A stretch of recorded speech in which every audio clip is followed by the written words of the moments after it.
6:56 de la mañana llega ya la emisión nacional del Comercio TV en estas horas de este día, martes 12 de abril. Anita Jacome, ¿cómo estamos a esta hora? Qué lindo, Robert, amanecer así. Buenos días a usted, a todos nuestros televidentes. Gracias siempre por acompañarnos. Un frío. Estremece a la capital, ¿no? Sí, ¿Se mantendrá frío? Frío invernal, se mantendrá frío, es ¿Durante típico el de día? invierno. Bueno. Semana Santa, llueve, truena, relampaguea. Espérese el Viernes Santo, acordarse. Yo no he visto Viernes Santo que haya sol. Y sábado que también cae a cántaros, Oh, sí, pues claro. San Pedro abre las llaves. Bueno, Sí. a cuidarse y abrigarse bastante. ¿Cuáles son los titulares del comercio? Diario El Comercio llegó, Anita, donde nuestra mesa de trabajo, titulares importantes en emisión impresa que tiene. Dice el gobierno no tuvo objeción a audiencia de Glass. Jóvenes ven el acuartelamiento como una opción de mejorar la vida. En titular grande, en Sayausí, se necesita mucha ayuda. Se refiere a 120 familias afectadas por el aluvión. Esto y más encuentra en la edición impresa del Diario El Comercio y está en circulación. Usted lo puede solicitar a su canilita de confianza, abusador de confianza, o si prefiere en su sitio de abastos. Iniciamos inmediato ya con las noticias. Diego Moscoso, el juez que otorgó la libertad al ex vicepresidente Jorge Glass, ocupó cargos públicos durante el correísmo y cuenta con varias denuncias en su contra. Iván Saquicela, presidente de la Corte Nacional de Justicia, mostró su preocupación porque la justicia ecuatoriana quedaría entredicho. La salida del ex vicepresidente Jorge Glass de la cárcel genera preocupación en la Corte Nacional de Justicia, ya que se teme que a pretexto de eso pueda quedar entredicho la actuación de los magistrados. Porque muchas veces se puede decir hay impunidad. La Corte Nacional de Justicia precisamente resolvió y hay sentencias condenatorias firmes. El caso de asociación ilícita, condenado el ex vicepresidente de la República, Jorge Glass.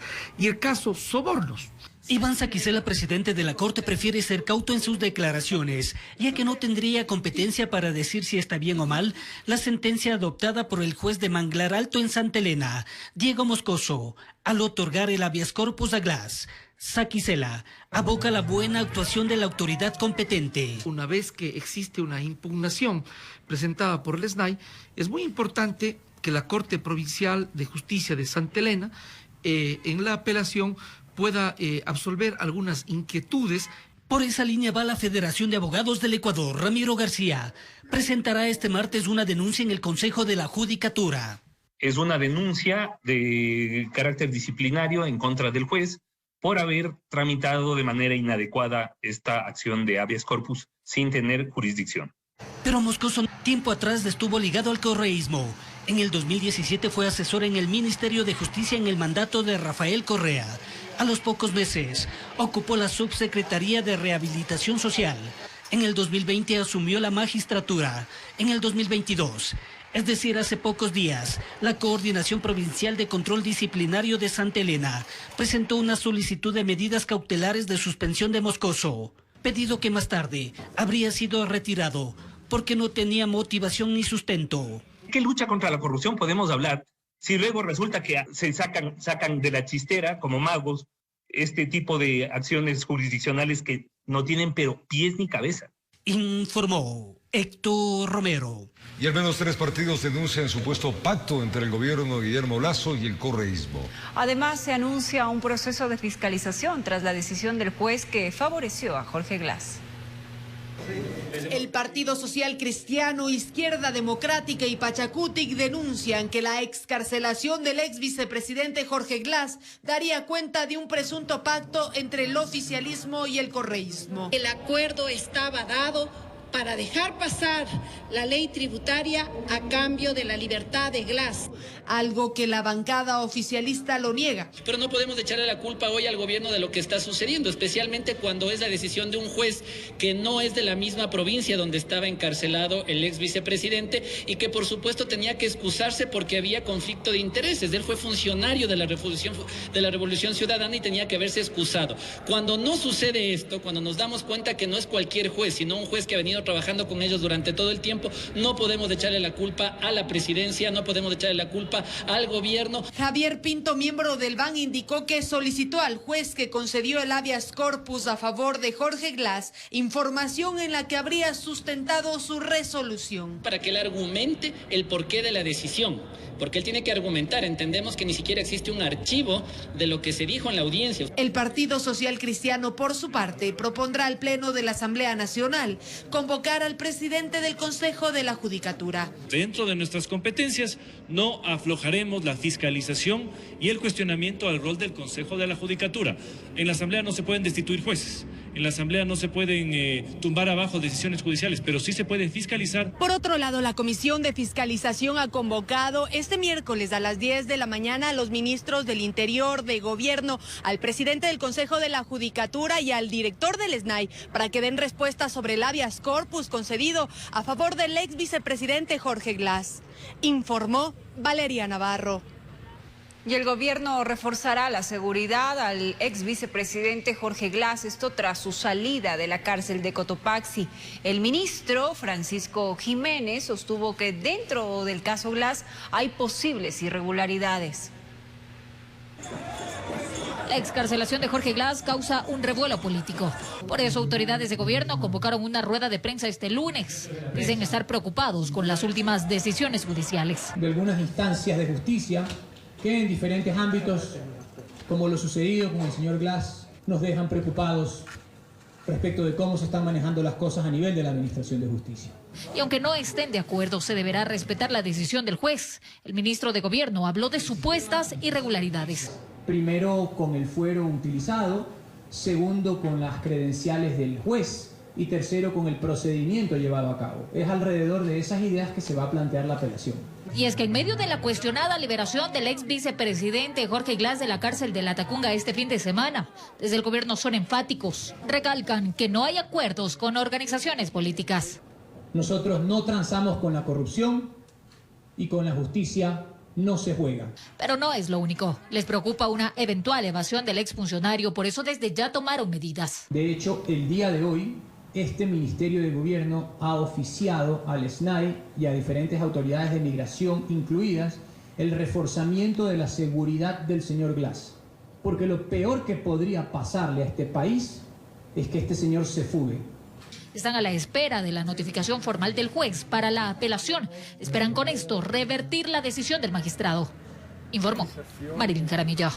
Y un tribunal de la Corte Nacional de Justicia cambió la medida cautelar de prisión preventiva por arresto domiciliario, esto para el excontralor Pablo Celi. Sin embargo, su salida de la cárcel 4 dependerá de una nueva audiencia en el caso de cohecho que se le acusa.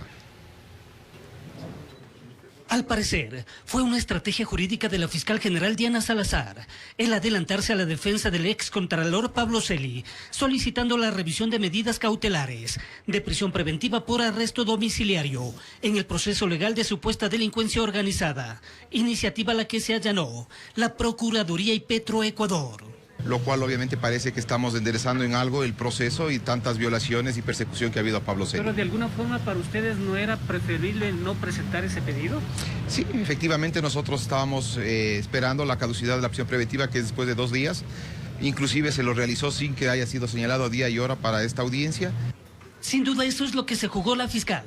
Arresto domiciliario para evitar la caducidad de la prisión, que se cumple este 13 de abril, con lo que Celi quedaba libre. Bueno, Pablo Celi está conforme por lo menos a la tranquilidad de estar en su casa y de alguna manera lo que él quiere seguir es defendiéndose aquí en este proceso y demostrar lo que no le corresponde, que es justamente su inocencia. Además, a Celi se le dispuso la colocación del grillete electrónico como vigilancia policial, que sea permanente o temporal dependerá de la elaboración de un informe de riesgo. Sin embargo, su salida de la cárcel 4 Norte de Quito dependerá que en audiencia se ratifique la resolución del tribunal, integrado por los jueces Walter Macías, Adrián Rojas y Mauricio Espinosa. En el otro proceso por cohecho, se le dispuso la prisión preventiva en el caso de cohecho por el tema de Chinacán. Esperemos que el juez ya nos señale día y hora para proceder en igual manera que aquí. El doctor Rojas también es el juez sustanciador en el tema del cohecho. Por lo tanto, habría ya una uniformidad de criterios. Con eso sería cuestión de días para que Celi vuelva a gozar del calor de su hogar, informó Héctor Romero. Y desde la Asamblea Nacional se busca subsanar los vacíos legales que existen en la ley de Contraloría, tanto en caso de sucesión de autoridades como en el perfil de candidatos que aspiren al cargo de Contralor o Contralora. El informe para segundo debate sobre la reforma a la ley de Contraloría está listo. El mismo busca solucionar el vacío legal que existe en la norma sobre quién debe suceder al cargo cuando el Contralor y el Subcontralor renuncien o se ausenten. En este proyecto de ley se está estableciendo un procedimiento para este escenario, señalando que en caso de ausencia temporal del Contralor, asume el Subcontralor, y en caso de ausencia definitiva, que fue un poco lo que pasó con Celi, entonces ahí ya se nombre, el Consejo de Participación Ciudadana nombre al siguiente mejor puntuado del concurso en el que haya sido elegido, hasta que se termine el periodo al que correspondía. Esto se da luego de una profunda crisis institucional que vivió la Contraloría al renunciar Pablo Celi y quien fue su subrogante Valentina Zárate.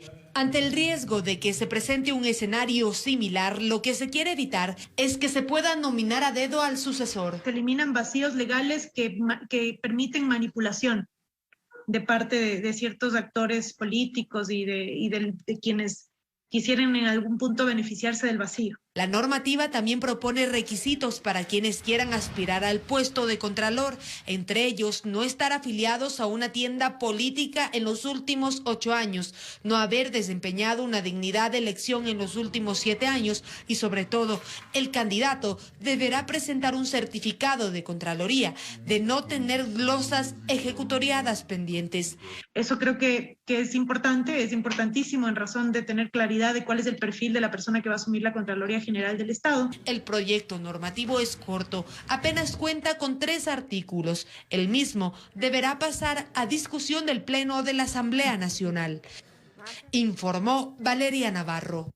Y contarles ahora que los miembros del CAL decidieron, amigo, excusarse de las denuncias en su contra. Se les acusa de incumplimiento de funciones. Por otra parte, las denuncias en contra de Guadalupe Llori fue calificada pese a que el reconocimiento de firma y rúbrica del denunciante tenía errores. Luego de algo más de 4 horas de sesión, el Consejo de Administración Legislativa, presidido por el vicepresidente de ese órgano, calificó la denuncia en contra de la presidenta de la Asamblea Nacional, Guadalupe Llori. En total fueron 4 los votos afirmativos y una abstención las que viabilizaron la aprobación. Hemos tomado una decisión que ha tratado de ser impedida por múltiples debuleyadas, incluso por enemigos internos de la Asamblea, que en su momento tendremos que tratar ese tema. Pero hoy nos toca asumir una responsabilidad ante el país. Como se tenía previsto, la presidenta Guadalupe Llori no estuvo presente, así como tampoco la asambleísta vocal del CAL, Natalia Arias. En tal razón, el punto número 3 de la resolución indicó que se solicita a la presidenta del Parlamento a convocar de manera inmediata la sesión del Pleno a fin de que se conozca la denuncia presentada por el asambleísta Esteban Torres. No estamos violentando situación legal alguna. Un error de buena fe del asambleísta Torres al colocar su nombre en la denuncia. ¿Qué dice la ley? ¿Qué es lo que se reconoce? Firma y rúbrica. Puede haber errores. ¿Qué dice la jurisprudencia? ¿Para qué son estos requisitos? Para determinar quién es exactamente la persona que presenta la denuncia y contra quién se presenta. No hay tela de duda de que es del asambleísta Esteban Torres. En todo esto, por parte del coordinador jurídico de la Asamblea Nacional, se anticipó que podía ser improcedente la calificación del documento por parte del CAL, pues en el reconocimiento de firma y rúbrica la denuncia tenía errores. Además, en lo relacionado con el formato de las firmas de validación, tampoco se guardaba concordancia. Responsabilidades pueden ser administrativas, civiles o penales. ¿Por qué penales en este caso? Porque lamentablemente el documento errado presentado por el asambleísta Esteban Torres adolece de un problema, porque el señor notario está certificando algo que no se lo pidió. Y en eso se puede incurrir en el 328 del Código Orgánico Integral Penal. Y al momento en que ustedes voten a favor de esta situación, obviamente se convertirían en coautores del tema. De otra parte, los miembros presentes del Consejo de Administración Legislativa decidieron excusarse de calificar otras 2 denuncias en donde se los acusaba de incumplimiento de funciones a los 7 integrantes. Esto se debió a que según la Ley Orgánica de la Función Legislativa no se permite seccionar, pues existe un conflicto de intereses. Informó Javier Rosero. Más adelante, amigos. Gracias por continuar en nuestra sintonía, amigos televidentes. Seguimos informando. Varias personas resultaron heridas en un aparatoso accidente de tránsito registrado en el noroeste de Guayaquil. Ocurrió en el kilómetro 14 de la vía a Daule, a la altura de Pascuales, en el noroeste. Un vehículo que circulaba en sentido norte-sur se impactó contra el muro divisorio de carril de la metrovía, lo que provocó que pierda pista y termine estrellándose contra un poste de hormigón. Estos muros son un peligro. Debería de la ATM hacerse responsable de todos estos muros, ponerle pintura reflectiva, la cual pues, los conductores que transitamos en la noche se puedan ver, ¿no? Y no vernos involucrados en esos hechos. Si ustedes pueden apreciar, no está bien pintado. Entonces no se ve en la noche y parece que ha venido a velocidad y se ha comido el parterre y se ha subido y se ha chocado contra el poste. Tras el impacto, el carro quedó parcialmente destruido y los 7 ocupantes quedaron lesionados, entre ellos 2 niños y 5 adultos. Una mujer incluso quedó atrapada entre los fierros retorcidos, de donde fue sacada por rescatistas del cuerpo de bomberos. Ya fueron trasladados 2 menores a la casa asistencial y 5 personas adicionales. Hay aproximadamente 7 personas lesionadas producto del accidente. Dentro de lo que es la trayectoria existe un desplazamiento, que es donde se estrella hasta la posición final. Mediante el estudio se analizará si existe o no lo que es velocidad. Varias ambulancias llegaron al sitio para auxiliar a los heridos y trasladarlos a diferentes casas de salud. Algunos fueron inconscientes y en condición crítica, otros con heridas leves. Los agentes de tránsito investigan los pormenores de este percance. Informó Jorge Salazar. Un agente metropolitano de tránsito resultó herida tras un impacto con un bus de transporte público y una moto de la AMT cuando circulaban por el sector del Trébol. El conductor de la unidad fue aprendido y la funcionaria municipal trasladada a una casa de salud. Veamos. En pedazos y bajo las llantas de este bus de transporte público quedó la moto de la AMT tras el accidente de tránsito. Afortunadamente, la agente metropolitana que conducía la motocicleta sobrevivió. Sin embargo, tuvo que ser trasladada a una casa de salud. Está estable hasta el momento, no hay ninguna complicación. Igualmente se está haciendo el monitoreo y el seguimiento a través de la unidad de talento humano de la Agencia Metropolitana de Tránsito para verificar el estado de la compañera. Durante varias horas permaneció obstaculizado un tramo de uno de los carriles que conducen hacia el centro histórico en el sector del Trébol. El conductor fue aprendido al igual que el bus. Se detuvo a la unidad para que hacer la pericia y el procedimiento del caso. Las investigaciones determinarán las causas del siniestro, pero existen varias hipótesis. El uso del celular. No tienen los conocimientos suficientes para la conducción de un vehículo de transporte público y la falta de respeto a la señalización tanto horizontal, vertical y las reglamentarias como las disposiciones emitidas por el agente civil de tránsito. De comprobarse la culpabilidad del conductor del bus, la sanción tendrá agravantes por estar relacionado con un agente de tránsito. En el caso se verificará en la etapa judicial ahí. Datos municipales establecen que uno de los sectores donde existe mayor número de accidentes de tránsito es el Trébol, lo cual incrementa la congestión vehicular durante horas pico. Informó Sofía Vintimilla.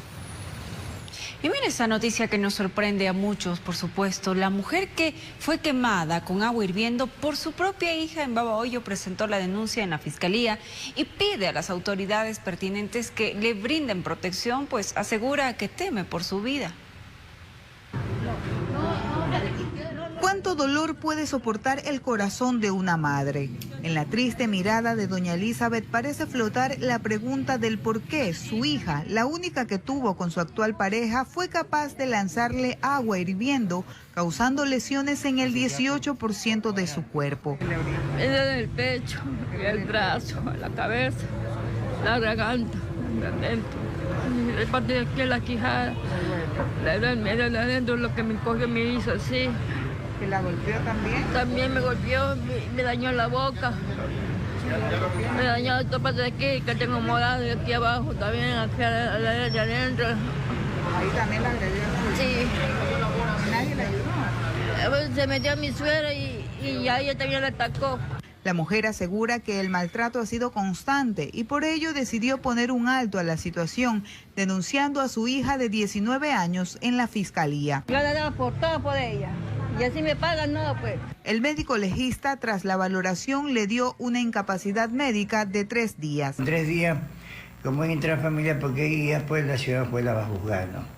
Para que ella ya pueda salir de la casa. La fiscal provincial Karina Guanopatín, con conocimiento del caso, mencionó que la Policía Nacional debió actuar en flagrancia y detener a la agresora. Si tenían a la persona agresora a su alcance, tenían que haberla detenido. Doña Elizabeth, con las heridas en su cuerpo, en su rostro y su corazón de madre destrozado, seguirá peregrinando hasta que su hija salga de su casa. Tengo miedo de entrar a la casa de nuevo y quedarme dormida.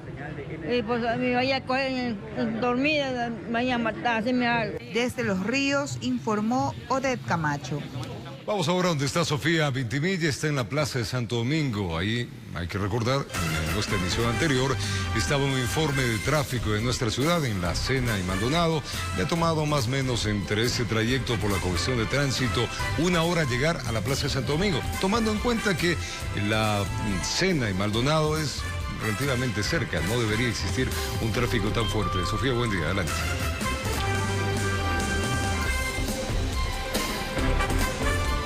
Lamentablemente tenemos algún fallo de micrófono en lo que nos está dando el informe Sofía Vintimilla. A ver si hacemos los ajustes del caso. Recordemos que se está analizando justamente el tema de la implementación que se tiene el pico y placa y otras medidas que hace la Agencia Metropolitana de Tránsito. Así que con esta información vamos a retornar, hacemos pausa y venimos.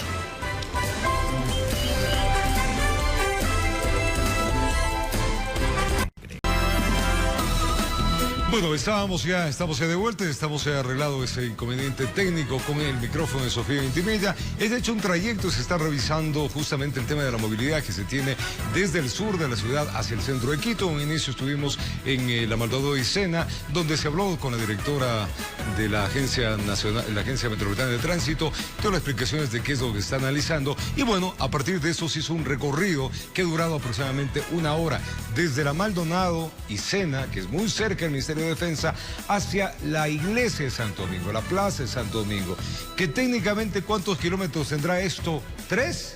¿En línea recta? No creo que tenga más, ¿eh? Adelante, Sofía.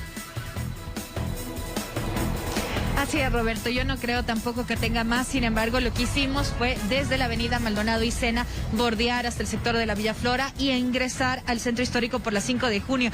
¿Por qué lo hicimos? Porque las autoridades señalaban que con esta habilitación del uso exclusivo del carril del transporte público también mejoraban los tiempos de traslado de la comunidad. Y desde el sur de la ciudad, esas son las 2 únicas entradas que existe, pero como tú lo dijiste, aproximadamente 1 hora nos tardamos y el tráfico no mejora en el distrito metropolitano. Si bien las condiciones geográficas son complicadas en esta ciudad, al parecer esta medida, como muchos ciudadanos señalaban, ya existía en algunos puntos y tampoco mejoraba el transporte y tampoco lo hace el transporte municipal. Ustedes pueden ver cómo en muchos de las unidades van todos apercollados y también se generan incluso conflictos y disputas. Hace pocos minutos veíamos en una de estas estaciones de Santo Domingo. Es importante señalar que hasta aquí va a continuar el uso exclusivo del carril del trole y la ecovía, tomando en cuenta que esta medida durará hasta las 8:30 de lunes a viernes. Y luego de esto se forman otros juegos de botella, porque ustedes ven que se vuelve a hacer una sola vía y todos los vehículos que vienen en 2 carriles vuelve a ser un solo carril y eso también genera congestión vehicular. De allí también podemos ver en el otro punto, que es en la calle Rocafuerte, que hasta es uno de los puntos que las autoridades señalaban que está habilitado este uso exclusivo del carril, como están ingresando también con la presencia de agentes metropolitanos menos los vehículos livianos y también el trole. Esto hará también que muchos de las personas, el 70% de las personas que viven en Quito, que utilizan el transporte público, también tienen que tomar en cuenta esto, porque hará que sus tiempos de traslado también se retrasen un poco, porque ya no está habilitada la vía para los buses, sino también para los vehículos privados. Así transcurre la mañana en la capital. Esperemos estas estrategias que ha señalado la Secretaría de Movilidad, que progresivamente se irán implementando, no solamente esto, sino también hablaban de los contraflujos e inclusive de incrementar el número de dígitos que pueden no circular por día. En cuanto a la medida del pico y placa, vayan aliviando el tráfico en la ciudad, porque realmente es insoportable. Hay momentos en que realmente no se mueve para nada, y más bien apagar el vehículo y esperar unos cuantos minutos más para poder avanzar unos pocos pasos. Así transcurre la mañana en la capital. Ustedes continúan con más. Gracias, Sofía Intimilla. Hay zonas y zonas del sur de Quito que realmente el tráfico es sumamente conflictuado. Ejemplo, el que acabamos de relatar, una hora cuando técnicamente eso no debería ser, más allá con tráfico, pongámosle 20 minutos. En fin, ya sabremos estas estrategias si funcionan o no funcionan. Y seguimos informando, amigos televidentes. Durante la madrugada de este martes se reportó el colapso de una casa en el centro de Guayaquil. La antigüedad de la edificación, así como otros factores, provocaron la caída. Afortunadamente no hay heridos.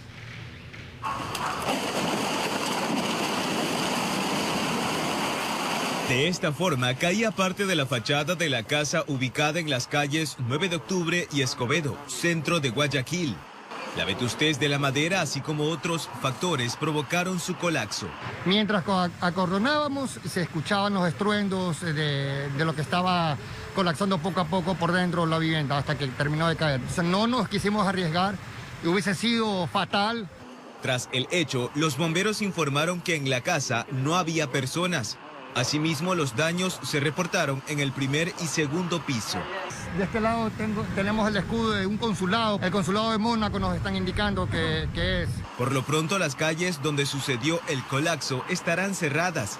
El objetivo es evitar daños en vehículos o personas, pues la estructura podría caer por completo. El personal encargado, que sería del municipio, tiene que venir a hacer el desalojo del material.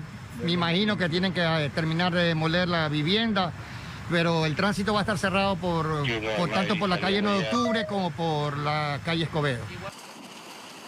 Informó Eric Zambrano. Y sin duda las imágenes que recorrieron las redes sociales en el momento del colapso de esta casa causó alarma. Esto ocurrió justamente en Guayaquil, hoy en la madrugada. Vamos a ir con Carlos Julio Urumendi, nos va a detallar a esta hora qué acciones se están tomando. Carlos Julio, buenos días, adelante. ¿Qué tal, compañeros? Muy buenos días. Efectivamente, estamos en pleno centro de Guayaquil, en la avenida 9 de Octubre y Escobedo, donde la madrugada de este día martes, esta edificación, la parte frontal de esta edificación, una casa de construcción mixta, patrimonio cultural de la humanidad de más de 100 años de edificación, se desplomó. Todo esto debido a la fuerte lluvia que soportó la urbe porteña. Hace pocos minutos conversamos con el propietario, quien es el cónsul de Mónaco, el señor Javier Tola, y nos mencionaba de que la edificación se ha tenido mantenimiento, pero lamentablemente sucedió lo que tenía que suceder, pero gracias a Dios fue una desgracia con felicidad, puesto que no se han presentado víctimas que lamentar. Vamos a conversar con el teniente Carlos Moreno, quien es del Cuerpo de Bomberos, y el trabajo que ha realizado el Cuerpo de Bomberos hasta el momento. Teniente, ¿qué tal? Muy buenos días. ¿Cómo encontraron ustedes esta edificación y sobre todo cuando se desplomó, no? Nosotros recibimos la llamada aproximadamente 2:35 de la mañana. Encontramos solamente ciertas partes de la estructura de la vivienda en el suelo, digamos, en parte de la vereda y en parte de la calle. Había un vehículo todavía estacionado de ese lado y del lado del frente también habían 2 vehículos. Se procedió a solicitar que despejen los vehículos para evitar daños al mismo, y asimismo se solicitó que ya nadie se acerque. Comenzamos a acordonar el área y a las 3:17 de la madrugada colapsa el resto del edificio. En el transcurso que estábamos nosotros tratando de analizar qué trabajos podríamos hacer, si es que algo estaba suelto o no, se oía crujir la estructura. Entonces, por ende, se evitó que el personal ingresara a la estructura o se estacione alguno de los vehículos del Cuerpo de Bomberos, sino mantenerlos alejados. 3:16 de la mañana, colapsa el resto de la estructura. Gracias a Dios no había ya ningún vehículo ni tampoco personas alrededor, que no pasó nada. ¿Cuál es el procedimiento ahora? En este momento estamos esperando que el equipo de DAN analice la situación que ellos van a tomar. Riesgo, ¿no? De gestión de riesgos, que es lo que ellos van a decidir. Y nosotros estamos aquí a ver si es que necesitan algún tipo de colaboración todavía de parte de nosotros. El personal de tránsito tiene cerradas las calles alrededor para evitar el tránsito vehicular y peatonal también. Por el cimbrón de los vehículos puede todavía aflojar algo más la estructura, claro. Muchas gracias por esa información. Bien, se está esperando entonces la evaluación final del Departamento de Gestión de Riesgo, quien ha llegado ya a estos momentos, hasta este punto. También está el cónsul y propietario de este inmueble a un costado, el señor Javier Tola, quien dijo que el inmueble sí estaba habilitado, pero como oficinas del cónsul de Mónaco. En la parte de abajo hay alquilado locales comerciales para una reconocida marca de electrodomésticos. Se espera también que en las próximas horas se proceda a desalojar la parte de abajo con las respectivas medidas de seguridad por parte de los directivos de la Dirección de Gestión de Riesgo del municipio de Guayaquil. Esta es la calle Escobedo, Peicás en la parte de atrás y la avenida de Octubre en pleno centro de Guayaquil. Esta edificación, para darles conocimiento a ustedes, amigos televidentes, tienen años de construcción similar a la columna de los próceres del 9 de octubre de 1820, ubicada en el Parque de Centenario, en pleno centro de la urbe porteña. Con esta información lamentable, pero podemos decir nuevamente una desgracia con felicidad, porque no ha habido víctimas que lamentar, nosotros vamos a despedir este enlace desde pleno corazón de la urbe porteña. Adelante, estudios, muy buenos días. Y pleno corazón, como dice Carlos Julio, lindísima edificación, ojalá la logren rescatar. Tiene que pasar, como dijo el cónsul. Vamos a una pausa y venimos con más. Gracias por continuar en nuestra sintonía, amigos televidentes. Decenas de productores bananeros protestaron con cierres en 3 provincias del país. El ministro de Agricultura, Pedro Álava, informó que ya se iniciaron las auditorías y que las empresas que incumplan perderán sus cupos.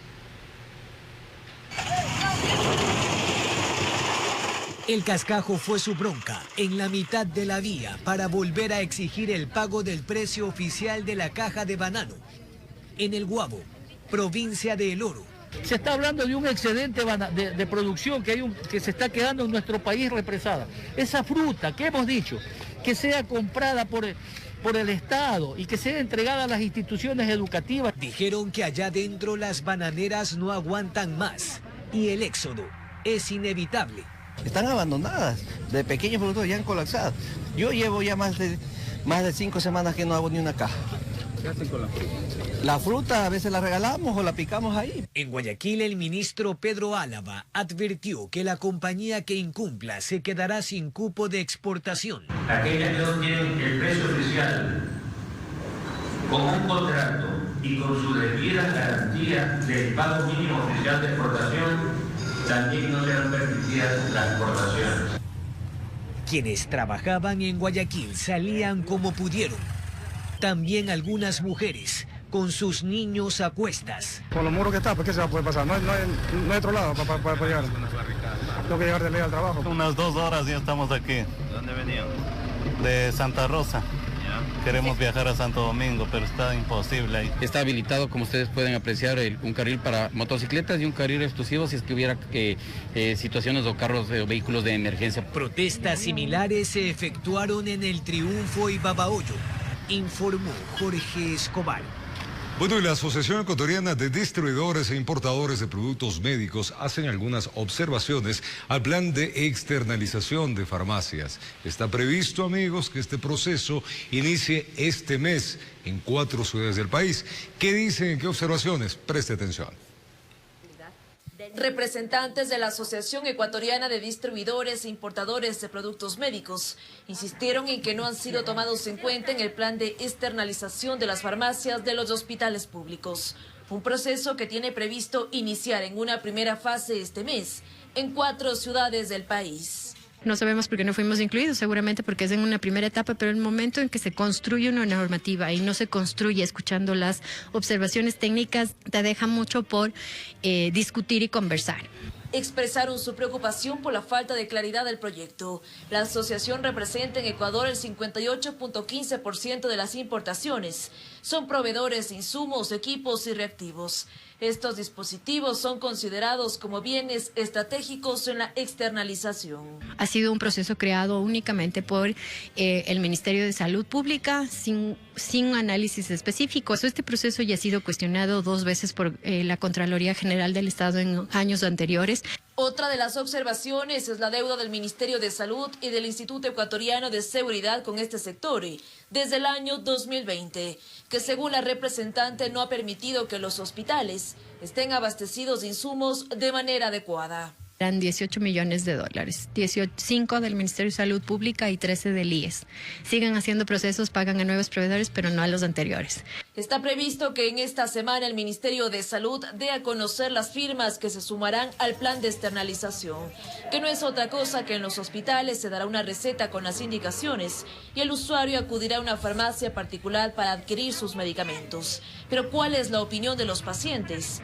Es preferible que nosotros nos acercamos cerca de nuestro domicilio y podemos retirar la medicación. Creo que mejoraría, porque es un problema el no poder retirar del hospital mismo. La convocatoria fue a cadenas, consorcios y asociaciones de farmacias, informó Priscila Cadena. Y pese a tener el 90% de discapacidad visual, una muestra demuestra que su condición no le ha impedido alcanzar varios de sus logros. Ahora se destaca como docente, pues puede comprender mejor las necesidades de sus alumnos que también nacieron con ceguera. Su pasión es educar, pero ¿qué la hace diferente? Ella enseña desde su propia experiencia, conoce los miedos, temores y confusiones que pueden atravesar sus alumnos porque es exactamente lo mismo que ella debió superar. Neisy Alarcón, de 52 años de edad, es la menor entre 10 hermanos y la única que nació con su problema visual. Básicamente, sus ojos no se desarrollaron por completo. Su discapacidad está calificada en un 90%, limitando su vista a poco más de 1 metro de distancia y con mucha dificultad. Bueno, logro observar tu físico, su corbata, su camisa que es mangas largas. Ya, es la mascarilla, que es el detalle, pero no te observo si tienes ojos negros, cafés, ni si cargas lente. Su época de estudiante fue complicada, pero ella se propuso que no sea imposible. Acudió siempre a instituciones regulares. Recuerda que en la universidad llevaba sus libros grabados en audio mediante cassette. Tenía la oportunidad de sentarme adelante para no desperdiciar mis demás sentidos, escuchar, ver lo poco cercano que tenía. Obtuvo su título como docente y se vinculó al Centro Municipal de Apoyo para Personas con Discapacidad Visual 4 de enero, lugar en el cual ya lleva 26 años de servicio. Luce varios reconocimientos a su labor, incluyendo la medalla del Bicentenario, pero cuenta que muchas veces lo más difícil de su tarea fue convencer a los padres de familia sobre el gran potencial de cada niño. Si es un cieguito más que debe quedarse en casa como un objeto, como un mueble más, porque piensan que el niño no se puede mover, porque el niño no puede arreglar la mochila, porque el niño no puede guardar sus cuadernos. Ya está servido el desayuno. Lejos de las aulas, ella es esposa y madre de familia. Sus 2 hijos de 21 y 19 años de edad también heredaron su condición, pero de ella aprendieron a no rendirse y hoy ambos ya son estudiantes universitarios con altas calificaciones. Y nos ha criado de una manera fantástica. Ha sido una gran consejera, porque ella es una solucionadora de problemas. Siempre encuentra una solución para todo. Mi mamá también es como mi amiga, porque uno le puede directamente contar a ella: mira, mami, pasó esto, ¿qué puedo hacer, qué no puedo hacer? Excelente en este día. La pandemia tampoco fue obstáculo para esta maestra, ya que enfrentó el reto de dominar las tecnologías para evitar que sus alumnos se queden sin desarrollar destrezas. Tuvimos la oportunidad de también buscar y llevar hacia los domicilios las herramientas que ellos conocen, como el pulso braille, la máquina, la regleta. Así es Neisy Alarcón, una maestra que enseña de ciencia pero también con experiencia. Mujer que aprendió a simplificar el proceso de enseñanza y aprendizaje, logrando ser luz en el camino de miles de pequeños que fueron sus alumnos a lo largo de estos 26 años de carrera. No hay persona en el mundo que no haya pasado por las manos de un docente. Feliz Día del Docente para todos mis colegas ecuatorianos. Informó José Morales. Qué historia tan linda, ¿no? Y hablando de historias, conozcamos la historia de una joven pareja que tuvo trillizos, esto a pesar de haberse realizado todos los controles prenatales, donde se había confirmado serían gemelos. El nacimiento de estos 3 varones se dio en la provincia de Los Ríos. Veamos. A la familia Carrasco León la felicidad le llegó por partida triple. Y es que aunque esperaban gemelos, pues según les habían dicho tendrían una niña y un niño, al momento del parto les nacieron 3 varones. El primer niño, él nació varón, el doctor me dice ya nació el varón. Cuando saca el otro dice es varón también. Y entonces dice voy a buscar a ver el tercero, que no hay un tercero. Cuando dice que mete la mano y el bebé le agarra la manito. Me quedé fue en shock. Después de noche, ya cuando los escuché llorando, ahí sí ya asimilé, dije, chuta, sí son 3. Los 3 Juanes, como son conocidos los neonatos, viven en la parroquia San Juan de Pueblo Viejo, y en ellos la célebre frase que cada niño viene con el pan bajo el brazo se ha cumplido. Han recibido pañales, entre otros implementos necesarios. Incluso el alcalde de Pueblo Viejo les hizo la donación de un terreno. Tiene 8 metros de fachada y 17 metros de profundidad. Entonces yo creo que está grande, está bien. El espacio donde ahora habita la familia ha quedado reducido. Por ello esperan contar pronto con una vivienda propia donde los 3 pequeños puedan crecer rodeados del amor de sus seres queridos. Todavía no me creo, es algo de que no creerme, todavía estoy en shock. Pero le agradezco a Dios y solo espero ser una buena madre y poder estar bien con él. Si usted desea colaborar con esta humilde pero feliz familia, puede contactarse a los números en pantalla. Desde Los Ríos informó Odette Camacho.